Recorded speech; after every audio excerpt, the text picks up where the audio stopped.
Welcome, everyone, to episode 45 of the Moms Making Dough podcast. And I am so excited to bring my friend, mentor, and amazing badass attorney with a big ass heart to our episode today, our next episode in the series of Extraordinary Women. Doing everyday extraordinary women healing and building their money stories at every chapter of their life.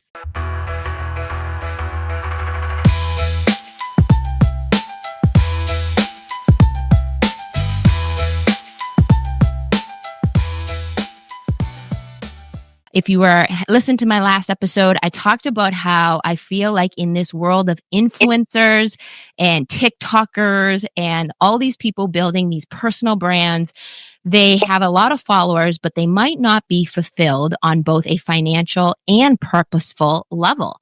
And this was my experiment and goal in this series is to really gather us. I kind of visualize us as this primal gathering where we go back to those days when we sat around a fire or we sat around a kitchen table and wisdom was passed from generation to generation from women that not only would inspire us, but would also depart their wisdom on us so that we could implement it into our own lives. And I feel like this is something that's super, super lost.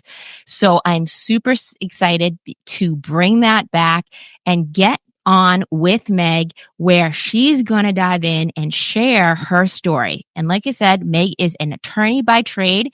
She has a very large business where she has helped so many women and men walk through one of the biggest financial decisions of their life. And I like to say she not only walks you through it, she actually is one of those attorneys that not only becomes your friend, but holds your hand through the process. She's very unique in her approach. And I am so excited to have her today as she joins us and starts sharing some of where her money story started and where it has evolved in this season of her life. So Meg, without further ado, let's dive in. Tell us, thank you so much for coming, first of all. And thank you for having me. I'm so excited to be here. Yes, and we're excited to have you. And let's start off with just kind of giving me some background of where your money story began. So I think like most women, most people in general, your money story begins from your family and from childhood and relatives. And my particular relatives that started me off in the world of money and knowing what it is and knowing its power, knowing its energy, specifically was my grandfather and my grandmother. Grandfather who started his own law practice, father who took it over and made it completely his own. And then my brother now just recently within the last month took it over from my dad. So those are sort of the role models that I've had for my financial story. And then the other role models that have come in different ways in my life have been friends and women who are powerful in the space of money, but just in the space of life and trying to make sure that I'm taking some from each bucket. But like I said, my grandfather, my dad, and now my brother, those are sort of the goalposts of who I have been influenced by in my life thus far. Awesome. And then what was some of the why behind when you wanted to become an attorney beyond carrying on the family business? Tell me a little bit about what really resonated and drove you to pursue that route as an attorney. I think for me, especially being a woman, I very much felt a huge gap in the world of law for women and wanting to step into the shoes of my grandfather, growing up, going to his office and filing for him, growing up, going into my dad's office, just being around that world. I wanted to learn from both of them and make something that was already existing, something that would become my own and put my own stamp on it. Being a woman added a level to that as well, because I just didn't have a lot of female role models as attorneys at the time. So for me, it was sort of a step-by-step of, let's try it. Let's see if I like it. I do. Let's go to law school. Okay, I got through that. with anything else in my life, I don't know that I make decisions so much as start to slowly go into the deep end and see how it goes. You are such a great example of taking the slow approach to getting yourself closer to that deep end. And I think that's something I know personally you really model for me, and a lot of the women that look up and work with you is huge. And I do think that that's why I thought you would be such an amazing guest too, is that attorneys there now, I feel like it's much more prevalent to have female attorneys. But when you were first starting, as you said, there probably weren't a lot of role models and a lot of such value in the exposure you got from the mentors you had before you in your grandfather and your father.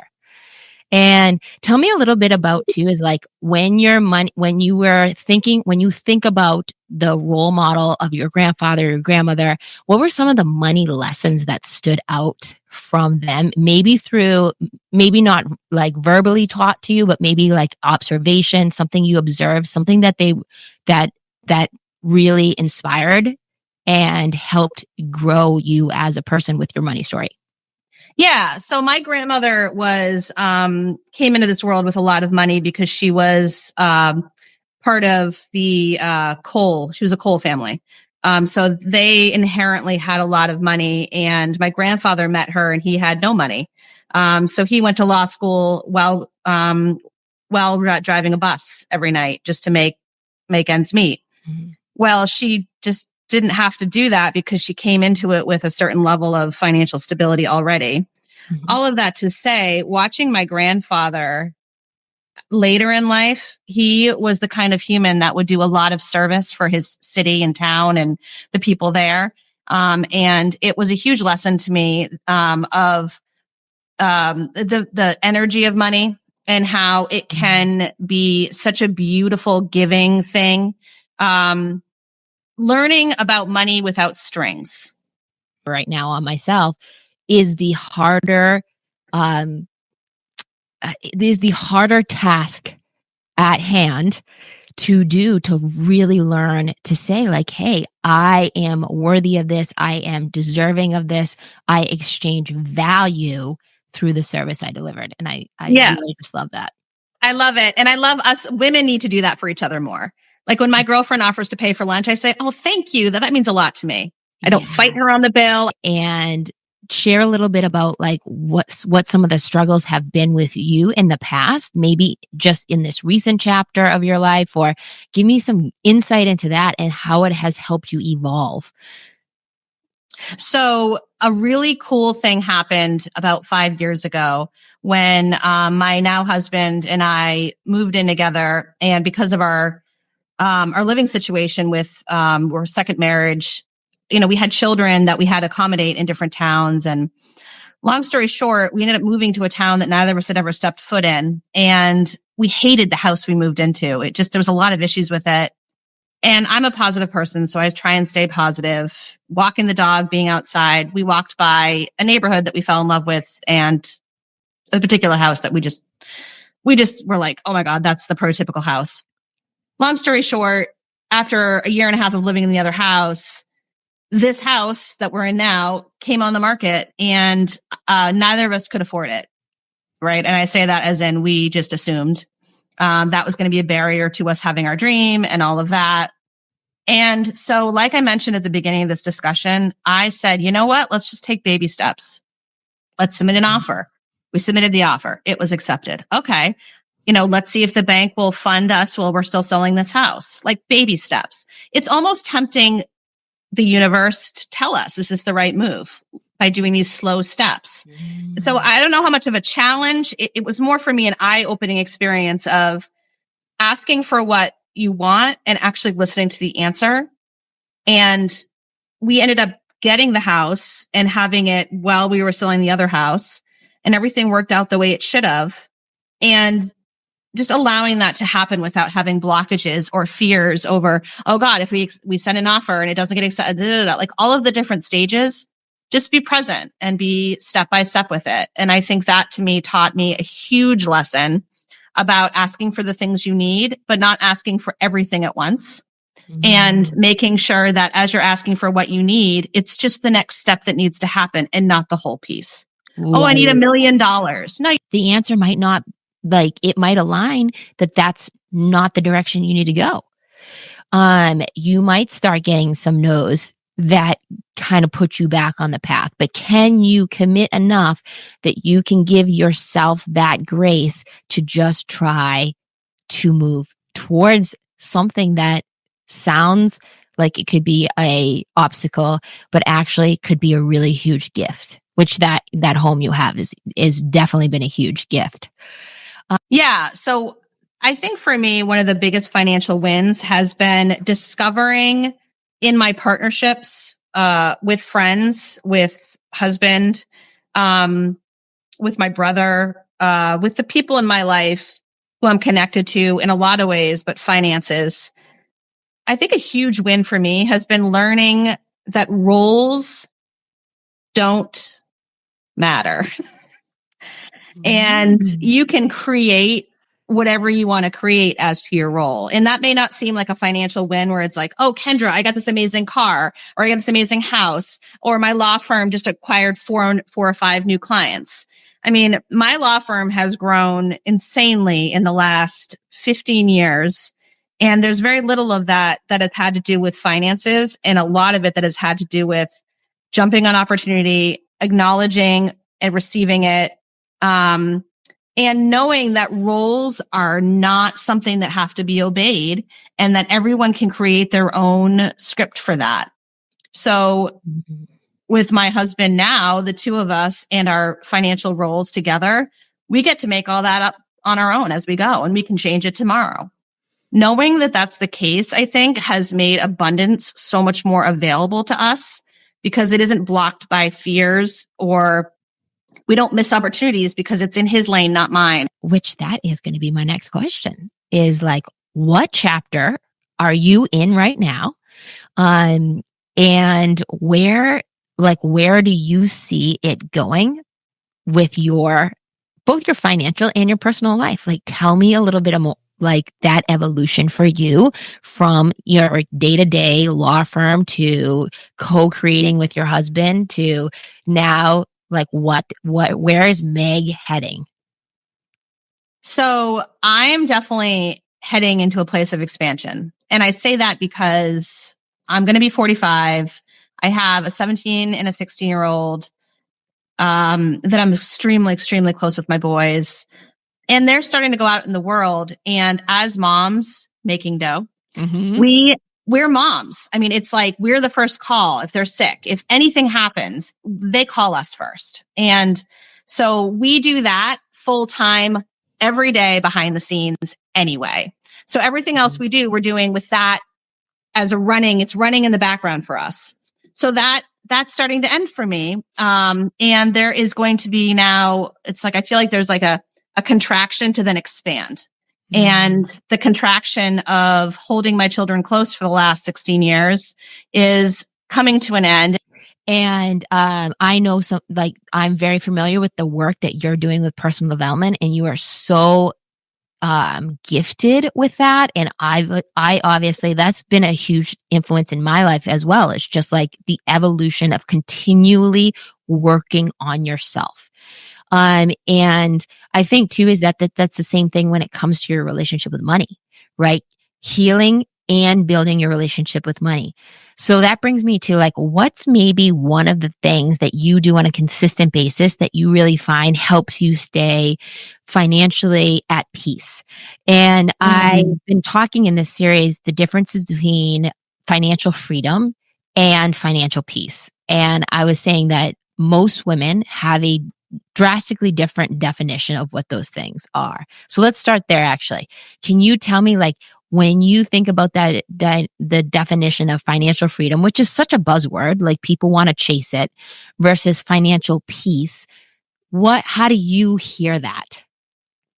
So for me, financial peace means non-reactivity to money.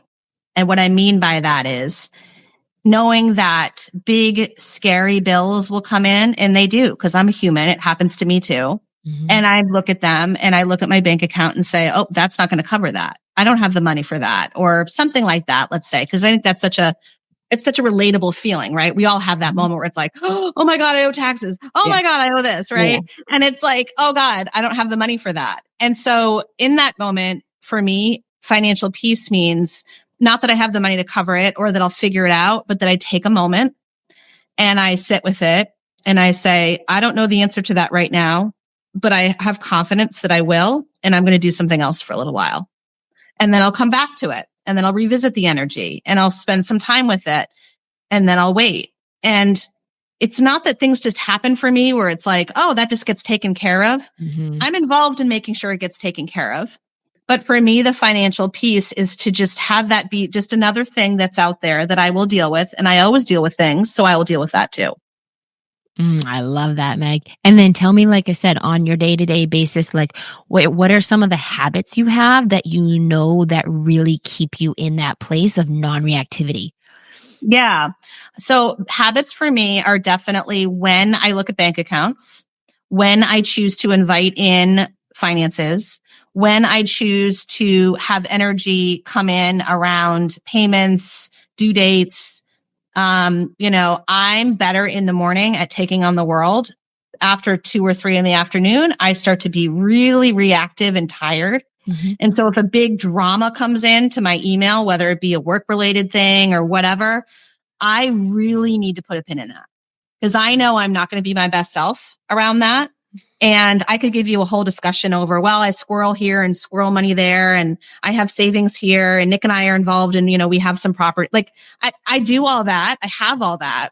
But I think for me, the big piece, because your question was again, the piece versus the, and I am very prosperous. And that's probably the other biggest thing I feel like when I work with women entrepreneurs that comes up is like, how and when do I hire? And, like that's I think a big scary thing, especially when you're hustling, right?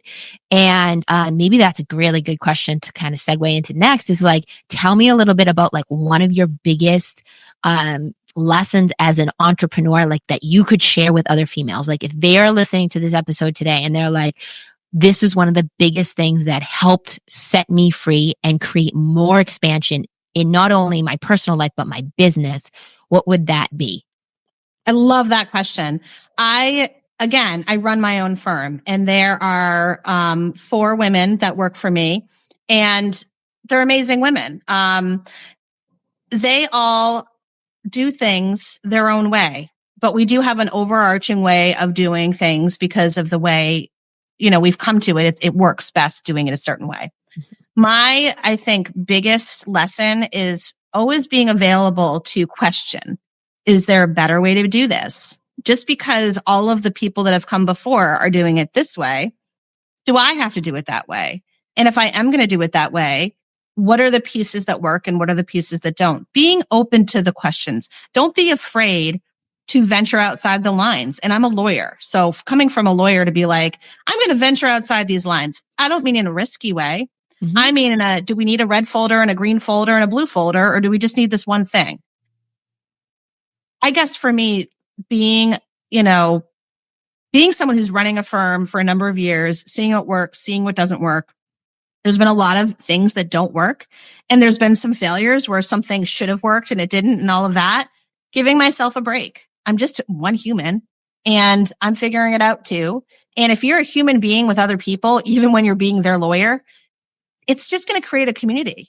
And it's why I have clients that I've had for over 10, 15 years, because when I screw up, I say, hey man, I screwed up and here's how I'm going to make it right. And how do you feel about that? And have it be a conversation instead of a freak out. And don't disappear. I can completely relate with that, especially having a toddler. Right. And so just really starting to even pay attention to your personal workflow, I think is a huge gift. And seeing not only your strengths, but seeing like, when am I best with my strengths? And can you play with that a little bit? Can you have some fun with it of like, hey, I noticed I'm really good when I record at this time, but then when I'm not, I'm not good if we did this at 8:00 at night. because I'm done for the day. I can't tap into that creative zone. And it makes me feel out of flow, which is just like we talked at the beginning. Energy is flow. Money is energy, and they go hand in hand. So put yourself in a place where you feel more secure and certain that you can be in that strike zone that you have. And then surround yourself with other people that can do the same, which I know you're also very good at. So, and be okay either way. Be okay that you're cutting off that boundary and saying, I'm going to be great at 8 a.m. I'm just not today. I'm sorry. And if you don't have clients hang in there with you on that, they're not meant to be. They're not going to get the best of you anyway. Yep. Totally. And and it helps you attract those clients that work that way as well. Yes. And those are the ones that are really awesome to work with, right? So tell me, if you could give one financial lesson to the women listening today, like that is maybe resonates with you right now, what would that be? Biggest financial lesson would be, don't ever say no. Figure out the next step. You don't know really where you're going. None of us do. So the financial lesson would be, if you want to go on that vacation, take the steps, take the next step towards it. My big takeaway from life so far is that steps are where you should be going. You just don't always know where that's going to lead. And if you continue to bravely take a step and then it's step back. It has been truly a pleasure. We might have to do this again for part 2. I love it. Is there anything else you would want to add as we depart today about your healing your relationship with money, building it, that we did not already cover? Because we cover a lot. We did. No, I think I'm good. Like I said, just I would love women in this next generation of life to just have some peace and some self-awareness and knowledge that you're going to have yourself. And that is the biggest takeaway. It's a little woo-woo, and I know it may not seem financially, directed, but having the self-confidence to know you have it means you just will. I love that, Meg. Thank you so much for your time today, and we will do it again soon. And thank you, as always, for listening to Moms Making Dough. If you enjoyed this episode, please remember that you could share it with someone who might benefit as well. And as always, please remember to rate, review, and subscribe, and we'll see you next week.